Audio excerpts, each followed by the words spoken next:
नमस्कार। Complete financial guide होने का मतलब होता है ना सिर्फ आपको सही निवेश की सलाह देना, बल्कि निवेश का महत्व और मकसद भी बताना। और इसी के लिए आपका चौथा personal finance show your money लेकर आता है पर्सनल फाइनेंस से जुड़े वो तमाम गुरु मंत्र जो आपकी मेहनत की कमाई को बढ़ाने में मदद करते हैं। नमस्कार, आपके साथ में हूं विपिन भट्ट और इस नए वक्त पर इनफैक्ट आपका स्वागत है योर मनी में। और आज हमारे साथ हमारे नए मेहमान, नए तो नहीं इनफैक्ट हमारे हमेशा के मेहमान हर्षवर्धन रुंगटा साहब, जो कि CFP हैं रुंगटा सिक्योरिटीज के। हर्षवर्धन जी, आपका बहुत स्वागत है।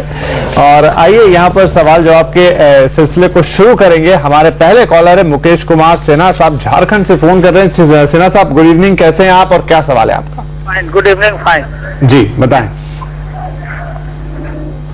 हेलो। हाँ जी, हाँ बोलिए। हाँ, मेरा एक्चुअली सवाल ये था कि मेरा इन्वेस्टमेंट म्यूचुअल फंड में कुछ है जिसका ईमेल हम कर चुके हैं। बिल्कुल सर। और मुझको 2026 में मेरा रिटायरमेंट है। ओके। तो हम 1 करोड़ का कॉपस चाहते हैं, जिसे 50 लाख बेटी की शादी के लिए और 50 लाख अपने रिटायरमेंट के लिए रखना चाहते हैं। बहुत बढ़िया। तो वो जो इन्वेस्टमेंट है वो सही है या उसमें कुछ चेंजेस करना है, वही जानकारी लेना है। जी जरूर। आपकी उम्र 48 साल हो चुके, रिटायरमेंट की भी आप बात कर रहे हैं। और आप ये बताइए, आपने बहुत लंबी सी एक लिस्ट भेजी है, कुल मिला के कितना आप ये निवेश कर रहे हैं महीने में? एक्चुअली मेरा निवेश 23,000 का है। 23,000 रुपए के आसपास आप निवेश कर रहे हैं। और ये कब से कर रहे हैं ये भी थोड़ा बता दीजिए।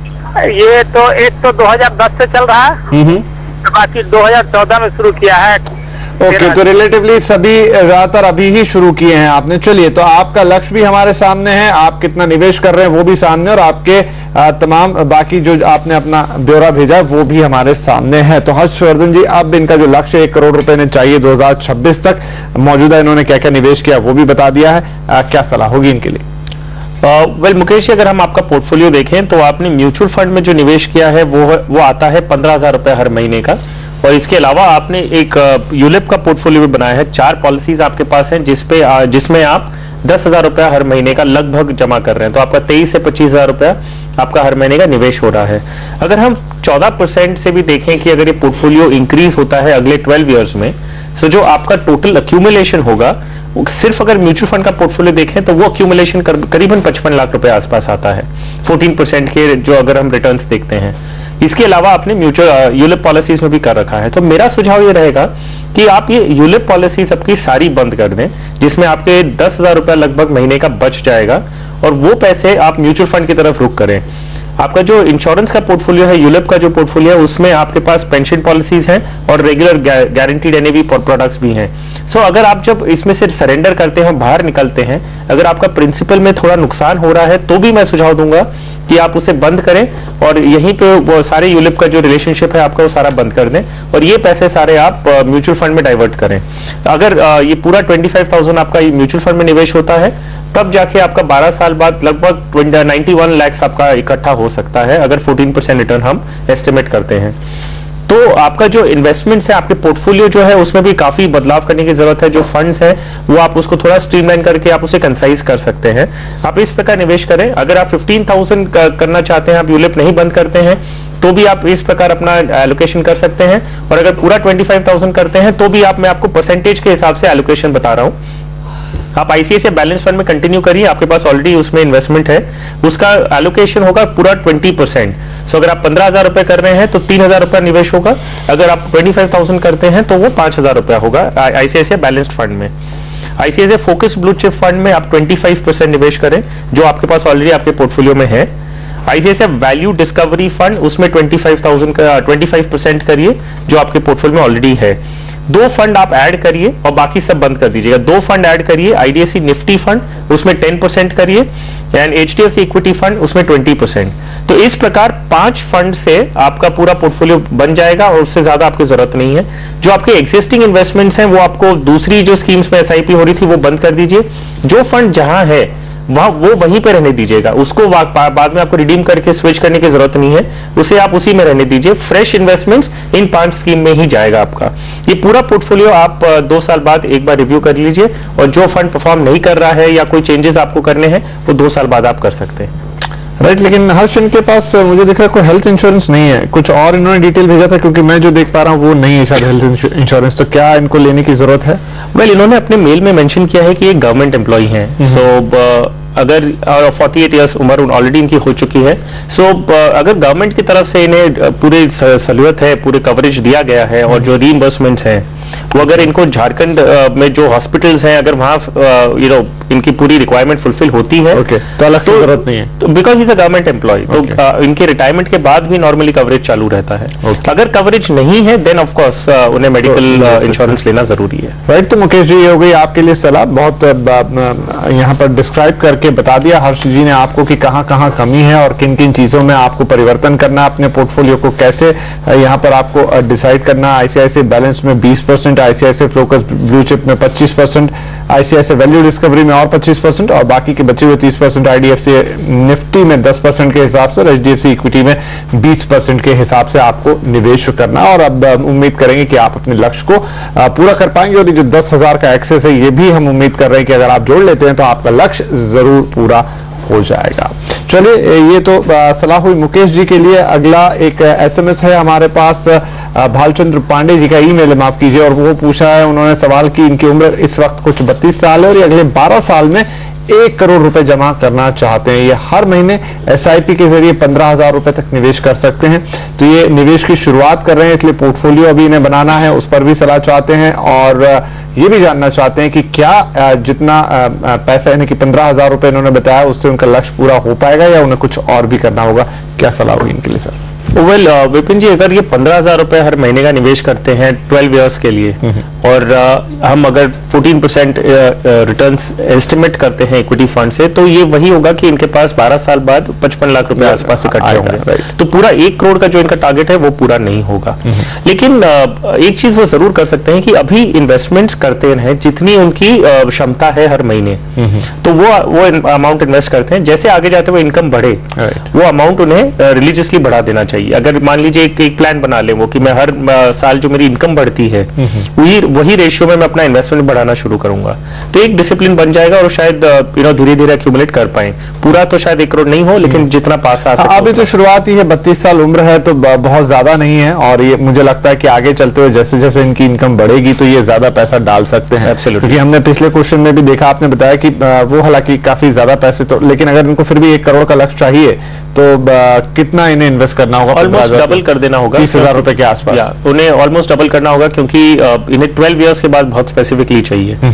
सो कोई स्पेसिफिक गोल है जो ये अचीव करना चाहते हैं या जो फुलफिल करना चाहते हैं, तो इन्हें अगर चाहिए पूरा तो इन्हें डबल करना होगा इन्वेस्टमेंट, नहीं तो जितनी अगर क्षमता है उस हिसाब से बढ़ाते जाए। एब्सोल्युटली 12 इयर्स कंफर्टेबल टाइम है कि वो इक्विटी का भी एक्सपोजर ले सकते हैं। तो इनका जो पोर्टफोलियो जो बन सकता है वो इस प्रकार वो बना सकते हैं।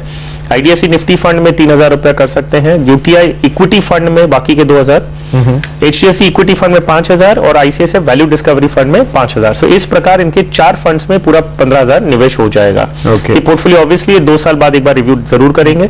और एक इंपॉर्टेंट पॉइंट जो है वो ये है कि इन्हें 12 साल बाद पैसे बहुत स्पेसिफिकली चाहिए।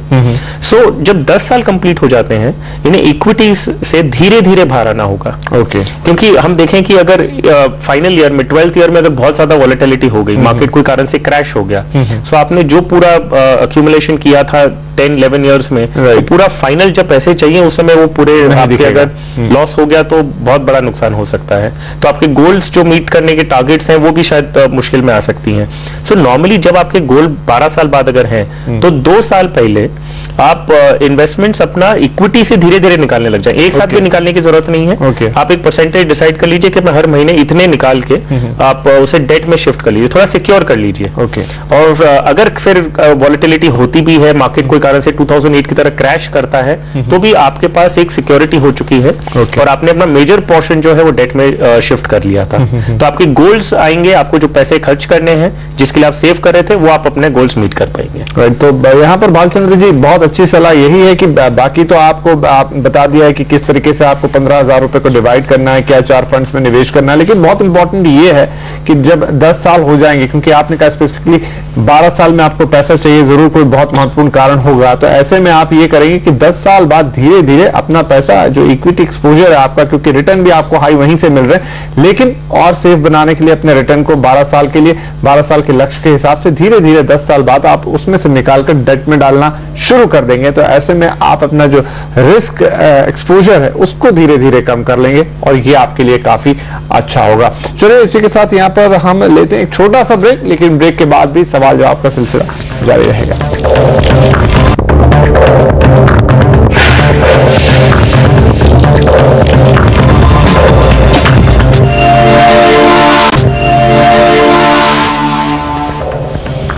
वेलकम बैक, आप देख रहे हैं योर मनी और हमारे साथ बने हुए हैं हर्षवर्धन रूंगटा। आइए सवाल जवाब के सिलसिले को आगे बढ़ाते हैं। तो एक और ईमेल हम लेंगे, गोवा से भेजा है सुधींद्र कामत साहब ने, और वो पूछना चाहते हैं कि उन्होंने अपना इन्वेस्टमेंट प्रोफाइल पहले भेजा है, उसकी बात कर लेते हैं। उम्र 29 साल है, मासिक आय कुछ 41,000 रुपए कमाते हैं, पत्नी भी उनकी नौकरी करती है, 17,000 रुपए वो घर लेकर आती है, होम लोन का EMI है जो कि करीब 20,000 रुपए के आसपास है।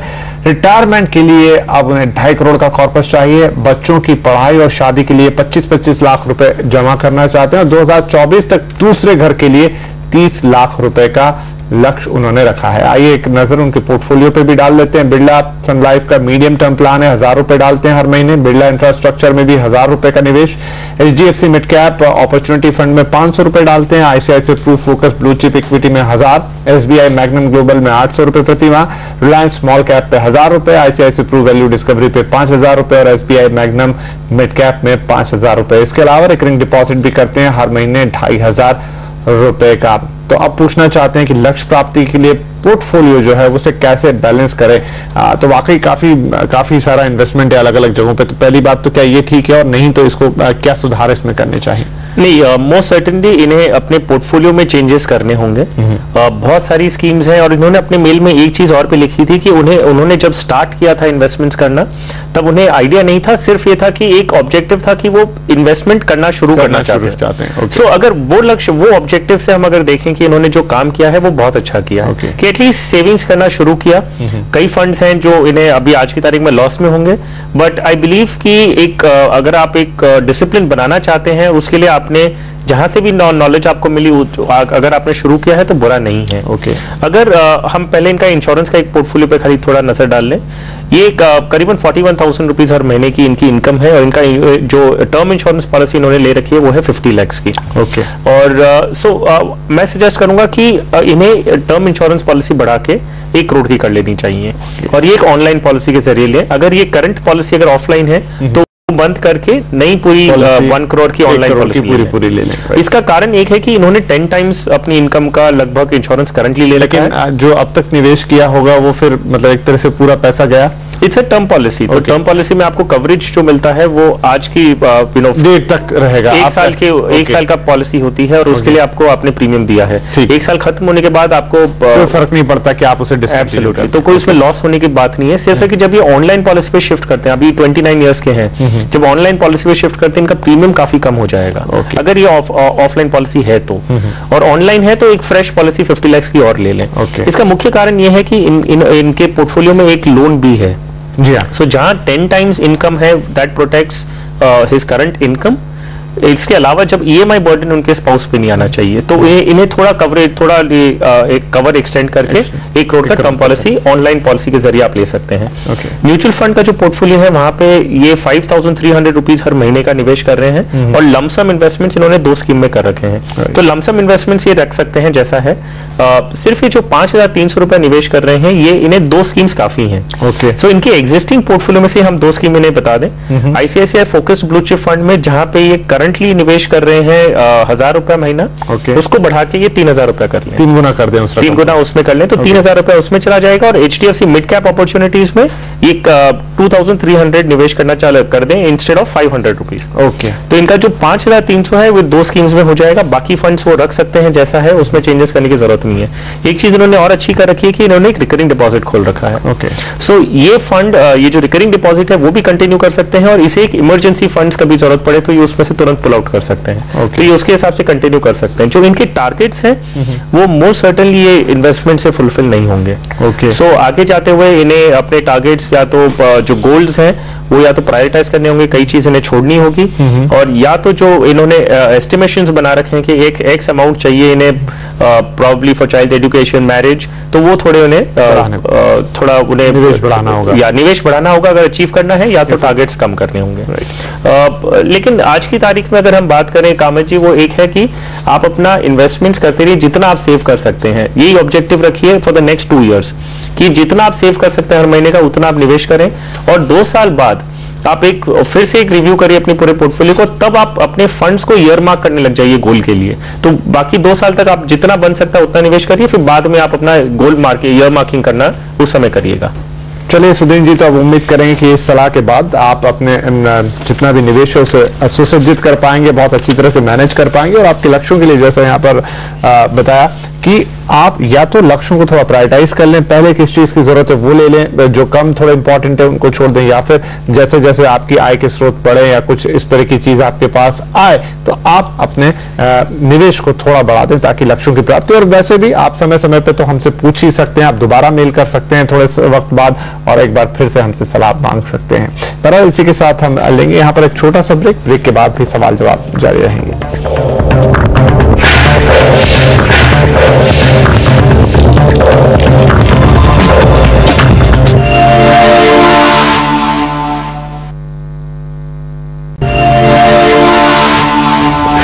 वेलकम बैक, आप देख रहे हैं योर मनी। हर्ष जी हमारे साथ बने हुए हैं, तो आइए सवाल जवाब के सिलसिले को भी आगे बढ़ाते हैं। अगले कॉलर है हमारे पास विमान चौधरी साहब। विमान जी गुड इवनिंग, पूछिए अपना सवाल। Good evening sir. हाँ जी। मेरा सवाल तो ये, हमने तो भेजा था, तो हम एक SIP करना चाहते हैं पहले। तो ये पैसा भी हमें मेरा 2 ट्विन बेबी है, ट्विन गर्ल है, 2 साल की है। उन दोनों के लिए शादी के लिए हमको मतलब कम से कम आज से 18 साल के बाद 50 to 60 लाख चाहिए। ओके। अच्छा, तो उसके लिए हम कहाँ में SIP करें? अभी तक हम SIP शुरू नहीं किया है। ओके। कितना कर सकते हैं आप हर महीने? अभी तो हम 5000 कर सकते हैं, आगे में हम बढ़ा सकते हैं। Very good, very good. जरूर साहब, तो यहाँ विमान जी आपको मदद करते हैं कि अभी फिलहाल आप 35 साल के हैं, 50 से 60 लाख रुपए अपनी दोनों बेटियों के लिए जोड़ना चाहते हैं। 4 वर्ष उनकी उम्र है और 5000 रुपए से शुरुआत कर सकते हैं, आगे बढ़ा भी सकते हैं। तो कैसे शुरुआत करनी चाहिए? विमान जी, आप एक जो म्यूचुअल फंड की एक स्कीम है HDFC चिल्ड्रंस गिफ्ट फंड, आप उसमें अपना निवेश शुरू कर सकते हैं। इसमें जो इन्वेस्टमेंट होता है वो लगभग 70% इक्विटीज में होता है और 30% डेट में होता है। सो आप अगर अपने बच्चों के हिसाब से जो सेविंग्स करना चाहते हैं वो आप इस फंड के थ्रू कर सकते हैं। इस फंड में एक ऑप्शन आपको दिया जाता है कि आप अपने जो स्कीम के जो फंड्स हैं, जो पैसे हैं, वो आप लॉक इन ऑप्शन चूज कर सकते हैं। अगर आप वो लॉक इन ऑप्शन चूज करते हैं तो जो सारे एक्यूमुलेशन है फंड के अंदर, वो जब तक आपकी डॉटर्स 18 साल की नहीं होंगी तब तक उसमें से कोई भी विड्रॉ नहीं कर सकता।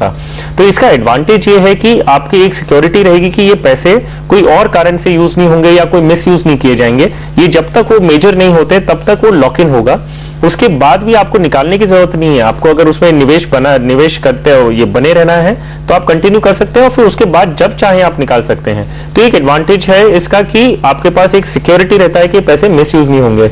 हमने अक्सर ये टेंडेंसी हमारे इन्वेस्टर्स से देखी है कि वो शुरू करते हैं अपने बच्चों की आगे पढ़ाई के हिसाब से या शादी के हिसाब से, लेकिन अगर शॉर्ट टर्म में कोई इमरजेंसी आ जाती है, जैसे कोई घर रेनोवेट करना है या कोई डाउन पेमेंट करना है घर खरीदने का, तो वो सारे उसमें से पैसे निकाल लेते हैं। तो ठीक है, वो इमरजेंसी की रिक्वायरमेंट थी तो आपने निकाला है, लेकिन फिर वो वापस इन्वेस्टमेंट होता ही नहीं है, वो एक्यूमुलेशन बनता नहीं आपके बच्चों के फ्यूचर के हिसाब से। तो ये फंड आपको वो एक ऑप्शन देता है।